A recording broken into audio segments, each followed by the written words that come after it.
Welcome and नमस्कार।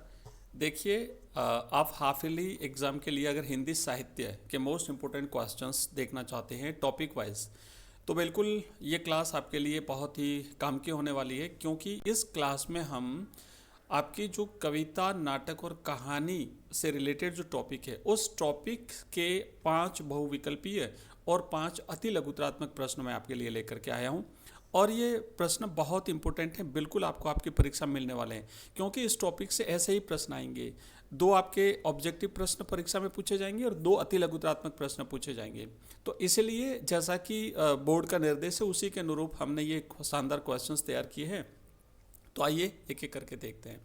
पहला प्रश्न है कि कविता की रचना प्रक्रिया का सबसे पहला और मौलिक उपकरण किसे माना जाता है। ध्यान देना, कविता की बात हो रही है कि अगर हमें कविता की रचना करनी है तो उस कविता की रचना में सबसे पहली चीज़ हमें क्या चाहिए, सबसे पहला उपकरण हमारे हमारे पास क्या होना चाहिए। बिंब होना चाहिए, या फिर छंद होना चाहिए, या शब्द होना चाहिए, या अलंकार होना चाहिए। तो देखो, सबसे पहले तो शब्द जरूरी है। आपके पास शब्द होगा तो उस शब्द को फिर आप जो है उस शब्द के आधार पर फिर आप कविता की रचना कर पाएंगे। ये सारी चीज़ें जरूरी है, अलंकार भी चाहिए, शब्द भी चाहिए, छंद भी चाहिए, बिंब भी चाहिए, लेकिन सबसे जरूरी और सबसे पहली चीज़ है वो है हमारा शब्द। तो राइट आंसर है आपका ऑप्शन ग। दूसरा क्वेश्चन देखो, नेक्स्ट प्रश्न लिखा हुआ है कि कहानी का प्राण तत्व या केंद्रीय बिंदु किसे कहते हैं। अभी कहानी की बात हो रही है, ध्यान से समझना, ये क्लास बहुत ही इंपॉर्टेंट होने वाली है। अगर आपने इससे पहले कविता, कहानी, नाटक भले ही पढ़ रखा हो या नहीं पढ़ा हो, लेकिन ये क्लास आपके लिए हर चीज़ को क्लियर करने वाली है। तो अब बात हो रही है कहानी की, कि कहानी का प्राण तत्व या केंद्रीय बिंदु किसे कहा गया है। जिस तरीके से कविता के लिए शब्द सबसे जरूरी है, उसी तरीके से कहानी के लिए क्या जरूरी है। ऑप्शन 1 है संवाद, ऑप्शन 2 है कथानक, ऑप्शन 3 है पात्र, या फिर ऑप्शन 4 है भाषा शैली। तो देखो, अगर कथानक हमारे पास उपस्थित है तो उस कथानक के आधार पर हम उस कहानी की रचना कर पाएंगे, और कहानी शुरू से लेकर के एंड तक, शुरू से लेकर के अंत तक उस कथानक के आधार पर ही जो है वो एकदम आगे बढ़ती है, स्टेप बाय स्टेप, चरण दर चरण जो है वो आगे बढ़ती है। और ये कथानक ही है जो कहानी को पूरी तरह से जोड़े रखता है। तो ऑप्शन बी आपका सही जवाब हुआ। तीसरा प्रश्न देखो, नाटक। नाटक साहित्य की अन्य विधाओं से मुख्य रूप से किस प्रकार भिन्न है। तो हमने कविता की बात कर ली, हमने कहानी की बात कर ली, और ये तीसरा प्रश्न आपका नाटक विधा से है। तो नाटक साहित्य की अन्य विधाओं, जैसे दूसरी विधा है ना, कहानी हुई, हमारी संस्मरण हुआ, रेखा चित्र हुआ, कविता हुई, ये सभी विधाएं हैं। तो इन सभी विधाओं से नाटक भिन्न कैसे हुआ, ये बताना है आपको। नाटक को केवल पढ़ा जाता है इसलिए भिन्न है, या फिर इसमें अभिनय और मंचन, स्टेजिंग की अनिवार्यता होती है, यह बहुत विस्तृत होता है, या फिर इनमें से कोई नहीं। तो देखो, नाटक जो है इसमें एक्टिंग भी होती है, अभिनय होता है, और मंचन यानी इसे मंच पर दिखाया जाता है। तो इसका सही आंसर जो है वो ऑप्शन ख है। ये बिल्कुल इन 2 चीज़ों के कारण अन्य विधाओं से अलग है। जैसे कविता होती है तो कविता को हम पढ़ सकते हैं या फिर उसका वाचन कर सकते हैं। इसी तरीके से कहानी होती है तो कहानी का भी वाचन किया जा सकता है या उसे पढ़ा जा सकता है। लेकिन नाटक के लिए अभिनय करना और साथ ही साथ उसे मंच पर लोगों के सामने प्रस्तुत करना, ये 2 चीज़ें बिल्कुल अनिवार्य रूप से उसमें होती हैं। अब देखो, नेक्स्ट है चौथा प्रश्न। फिर से हम कविता पर आते हैं। कविता में बिंब का मुख्य कार्य क्या है।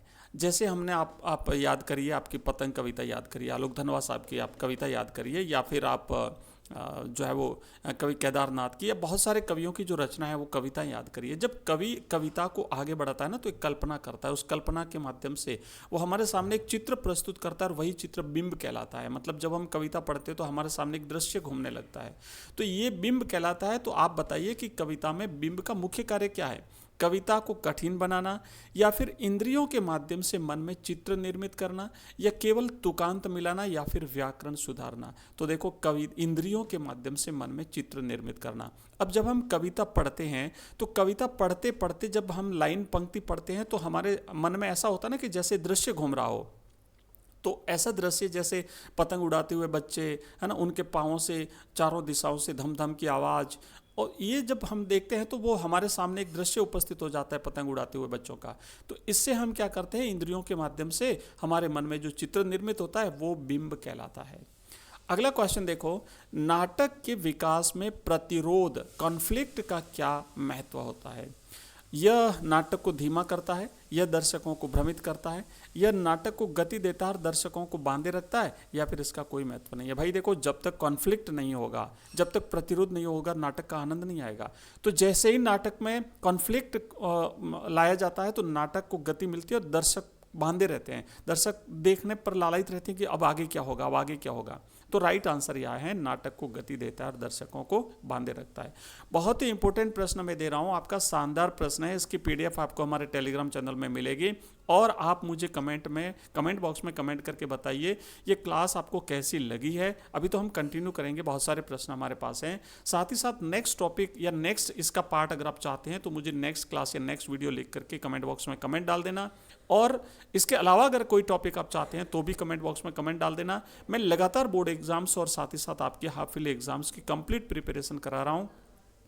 आप विश्वास मानिए कि हमने जो पिछला जो पेपर की जो हमने पिछले पेपर्स की तैयारी करी थी, जिसमें एक एक क्वेश्चन आपको हमारे जो वीडियो से मिला है, अगर आप सारी की सारी हमारी क्लासें देख लेते हैं, जो भी मैं क्लास आपको अवेलेबल करवा रहा हूं, अगर सारी देख लेते हो 100% पेपर आपका कवर होगा, ये मेरी गारंटी है। इसलिए विश्वास मान करके आप पढ़ लीजिए, जो नहीं पढ़ेंगे वो तो बिल्कुल इन चीज़ों को मिस करेंगे। और एक बात और है कि आप वीडियो को बिल्कुल भी स्किप नहीं करें, धीरे धीरे पढ़ें। जितना आराम से पढ़ेंगे उतनी चीज़ें आराम से समझ में आएगी। अभी एग्जाम में टाइम है, हड़बड़ाहट में कुछ नहीं होने वाला है, क्योंकि उतावल मत करिए। इतने समय से अगर आप कुछ नहीं कर पाए तो अब कुछ नहीं कर पाएंगे, इसलिए पूरी की पूरी क्लास को आराम से देखें, समझने की कोशिश करें। ज़्यादा पढ़ने से अच्छा है कम पढ़ें, लेकिन जितना पढ़े उतना याद कर लें। आइए आगे बढ़ते हैं और नेक्स्ट हमारा खंड ख शुरू होता है अति लघुत्रात्मक प्रश्नों का। तो प्रश्न पहला है कि कहानी लेखन में फ्लैशबैक तकनीक क्या है? मोस्ट इंपोर्टेंट प्रश्न है। जहाँ जहाँ से मैं मोस्ट बता रहा हूँ, आपने पिछली मेरी वीडियोस के आधार पर अनुमान लगा लिया होगा कि जो मैं मोस्ट बता देता हूँ वो तो वास्तव में ही परीक्षा में छपने वाला होता है। तो कहानी लेखन की बात हो रही है, ध्यान देना, क्योंकि इसमें तीन चीज़ें ना आप लोग कन्फ्यूज हो जाते हैं, कहानी है, नाटक है और कविता है। तो अब बात हो रही है कहानी लेखन में फ्लैशबैक का तकनीक का क्या है। तो देखो कि जब कहानी में वर्तमान की घटनाओं को रोक करके अतीत यानी भूतकाल की घटनाओं को दिखाया या सुनाया जाता है तो उस तकनीक को फ्लैशबैक कहते हैं। फ्लैशबैक का मतलब होता है थोड़ा सा पीछे के दृश्य को प्रस्तुत कर देना, जिससे कहानी जुड़ जाती है।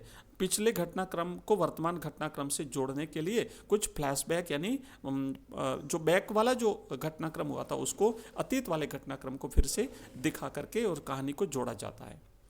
अगला क्वेश्चन देखो, नेक्स्ट है कि नाटक के संवाद की दो प्रमुख विशेषताएं लिखिए। जो डायलॉग होते हैं, जो नाटक होते हैं ना, उसकी विशेषता क्या है भाई?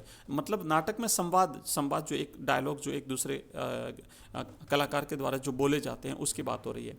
तो नाटक के संवाद सरल और सहज होने चाहिए, पहली विशेषता तो ये है, ताकि आसानी से समझ में आ जाए दर्शकों को। और दूसरा है कि वे कथानक को आगे बढ़ाने वाले